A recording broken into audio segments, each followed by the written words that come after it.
What's up everyone, welcome back to a new scenario. A while back I did a scenario about Goku being the Legendary Super Saiyan, and it's been long enough. I think this series deserves a remake, but this time we're doing something different. Instead of Goku being the Legendary Super Saiyan, he's gonna be like Super Broly instead. It feels more fitting for him too. So he's born with mutated power, and grows excessively from rage. How will this affect the story? Let's begin covering what if Goku was like Broly. Kakarot is born, and as a low-class warrior, he seems pretty weak, but his parents notice something weird about him. Occasionally his power level does fluctuate, like a lot. Thankfully with him being a low-class Saiyan, King Vegeta doesn't find out about this. No one does in fact. Bardock and Gine think it's just a fluke. Maybe the power level being scanned is wrong, but it would be pretty great if he actually did have that type of power. Just like normal, Kakarot is eventually sent to Earth. Not much changes about him right away, his power only flares up occasionally. Usually he seems like a normal low-class Saiyan. Grandpa Gohan finds Kakarot and notices these weird things too. He gives Kakarot the name Goku, and notices some occasional flare-ups in his power, like his ki randomly going really high. Eventually he does drop Goku. He loses his memories and all. Obviously he didn't expect this to happen, so he wasn't powered up and on guard. This affects him in the same way it normally did. Goku eventually does recover, and Gohan can see that he is exceptionally powerful. It's almost scary. At some points during training, Goku shows a little bit of anger, but it's hard to bring it out. And when he does, his power skyrockets, but he is able to get it under control, thanks to Gohan being able to calm him down. But one day Earth is almost destroyed. Goku goes outside during a full moon and turns into a great ape. Gohan tries to calm him down, but he can't do anything. He's never seen this happen before. He desperately tries everything he can, but nothing is of use. Goku ends up killing him in the rampage. And then he starts shooting blasts from his mouth. The entire area is scorched. As a great ape, he's enraged, and he has the power boost too. He has the potential to destroy Earth, maybe even more than that. But thankfully amidst his rampage, Goku launches a blast at the moon, instantly destroying it, causing him to de-transform. Had he rampaged any longer, Earth would have been gone. Now we skip forward a bit and we kind of fast forward through things. Goku's had a pretty similar upbringing, and he isn't affected much. Yes, he gets strong when angry, but nothing really makes him angry at this point. He's still very easygoing, and of course he's a nice kid. He eventually meets Bulma and Orochi too. All his fights are easier, but nothing radically changes, besides things being faster. He and Bulma go on their journey and face even less threats. He meets the same people too. Oolong, Yamcha, Chi-Chi, the Pilaf gang, everybody. And the Pilaf gang can't really capture him either. Even though his strength only gets excessive when he's really mad, still he is really strong by default. And he ends up training under Roshi, especially because Roshi wants to see what he's capable of. And of course he meets Krillin eventually too. Roshi wonders if he can get that power under control. And Goku's training goes pretty well, and we get to the 21st World Tournament. Thankfully there's no full moon here because there's no moon.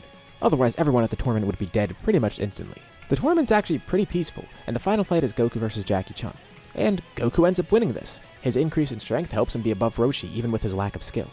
But this worries Roshi because he wanted to teach Goku a lesson here. Sure, it's great that he beat his master, but even though he's a good kid, this might also make him think he's infallible, and he might very well be infallible. He can't learn this crucial lesson if no one could defeat him. But like I said, he's still pure-hearted, he's still Goku. Roshi hopes this won't affect him too much. Only time will tell, and he'll have to try and teach Goku this lesson some other way. Maybe he'll actually have to tell him instead of showing him. When the Red Ribbon Army pops up, they're not really a big threat for Goku. Actually, they're barely a threat at all. Bora almost gets killed, and Goku almost gets angry from that. But thankfully Goku's able to stop it. Had Bora actually died there, Goku would have been enraged and his power would have skyrocketed, which would be really bad because no one could stop him at this point. This leads to Goku fighting the entire Red Ribbon Army, and this is a nice test of power for him. With Roshi's help, he's been able to control his power more. Thankfully he hasn't really experienced any weird spikes in that power, but he knows they're there. But it's not like he really needs them anyways. Against the Red Ribbon Army, it's pretty easy for him. He destroys them with pretty much no effort. Like, the entire army. They all come at him, and they can't really do anything. Of course, this leaves his friends shocked, but they're not really too surprised by it. Destroying an entire army is crazy, but they also know Goku's strength is crazy. They've never seen it on display like this, though. They're lucky that he's good because look at that power, he's a killing machine. Had he not hit his head, everyone on Earth might be dead by now. Or at the very best, he would have taken over this planet. Nobody knows he's a Saiyan yet, though. The less they know, the better. Goku gains a reputation too.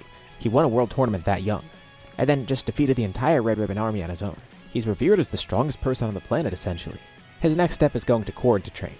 And Korin is able to teach some things, but Goku breezes through a lot of the training, and he even gets to drink the ultra-refined water early on, getting a boost in power from that too. Although it's a bit terrifying for Korin to watch because, while Goku suffers the effects of the water, Korin can feel his power spike, and it's a little scary.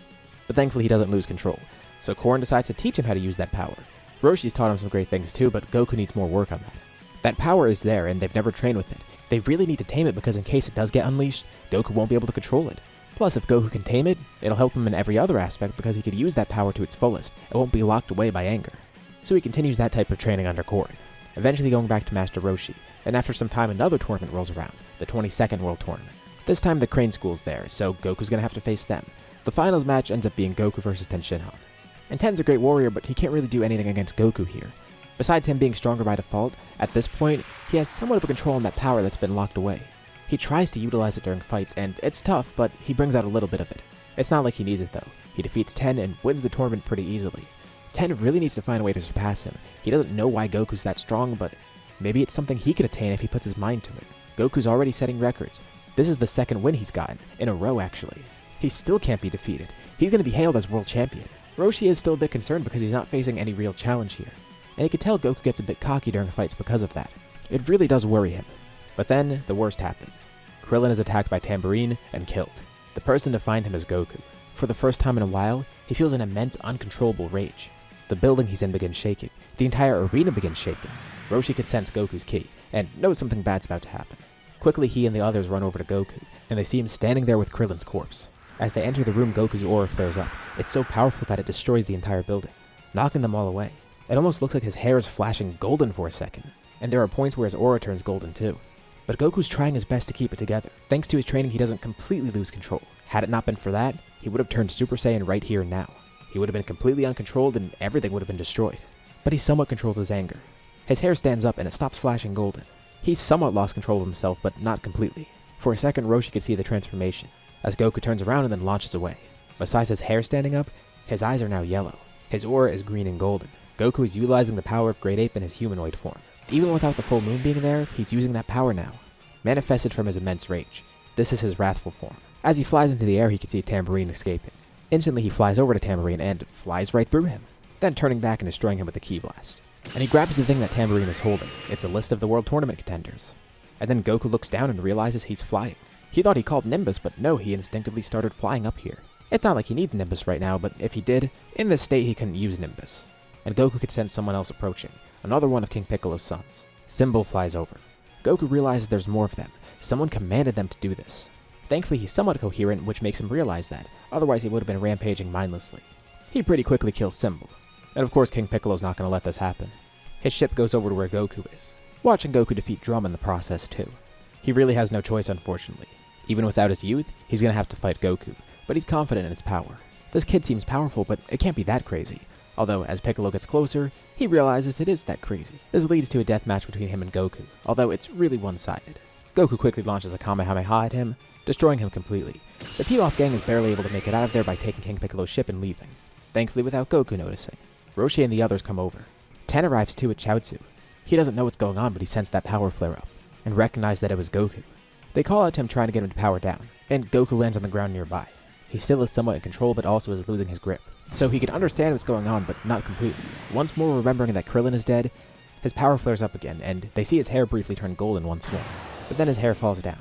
He collapses to the ground, unconscious. He wakes up a few hours later, and Roshi's glad that he's okay. He's never seen that form before. And Goku's holding on to something. It's a round stone. This is actually his 4-star Dragon Ball, but he doesn't realize it. Nobody knows what happened. Why is this Dragon Ball stone now? Roshi at least knows who attacked. It's probably King Piccolo who came back. And it looks like Goku easily killed him. Bulma has her radar and she can't find any of the Dragon Balls either. What they don't realize is that by killing Piccolo, Goku also killed Kami.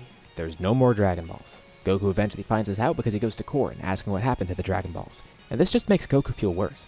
His power is dangerous, and he's responsible for this. Had he actually had a level head, he could have won there, and he wouldn't have gotten rid of the Dragon Balls in the process. He thinks he's the reason the Dragon Balls are gone. And because of that, he can't bring back Krillin. He's dead for good. Korin's not really sure what to do next, but he thinks it might be best for Goku to go up to the lookout. That's where Kami used to be. So Goku goes up there, and he meets Mr. Popo, the only person still on the lookout. He knows Goku didn't mean to do that, and in the process he did get rid of King Piccolo after all. Kami's gone, but Goku helped save everything else. And Popo wonders if there's a way to bring back Kami and the Dragon Balls. Obviously Goku wants to do this. Not only does he want Krillin back, but he feels bad that he killed Kami on accident. He needs to correct this in whatever way he can. Popo doesn't know much of Kami's origin, but maybe that's where they should start. Kami's told him a little bit of what happened when he got here, but Kami doesn't remember anything from his past life. What he does know is Kami actually has a ship somewhere. Possibly he's not from this planet. They find a ship and try and put the pieces together of what Kami's past was like. But they can't really do much from this. Goku still has some hope though. Maybe there is another set of Dragon Balls out there somewhere. Or at the very least, they could find out how to make the Dragon Balls like Kami did. That's why they're looking at his origin. The others end up helping too: Roshi, Bulma, Yamcha, even Ten. After seeing Goku's power, Ten has vowed to surpass him. He's inclined to help out because he wants to see more of what Goku's capable of. He's not fully on their side just yet, but he wants to stick around for a bit. But amidst this search, someone then speaks to them, telepathically actually.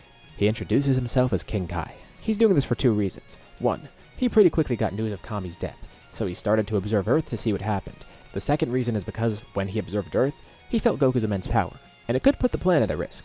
Possibly even more than that. So he's going to offer help here. And he does something rare, in order to preserve the safety of everything.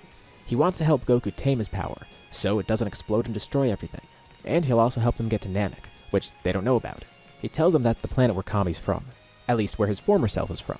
They'll learn more about his history soon, but for now, he wants to make an agreement with Goku. He'll help them find Namek if Goku comes to his planet to train. Assuming he can make it across Snake Way, that is. But Goku has to promise to come here and tame that power. That's the price for helping them get the Dragon Balls. And Goku accepts without hesitation. It's a win-win-win. He brings the Dragon Balls back, he gets to train more, and he gets to tame his power. Of course he's going to say yes to this. And even if he didn't get to train or get to tame his power, he still would have done this anyways. It helps him bring his friend back, and it lets him correct the mistakes he made.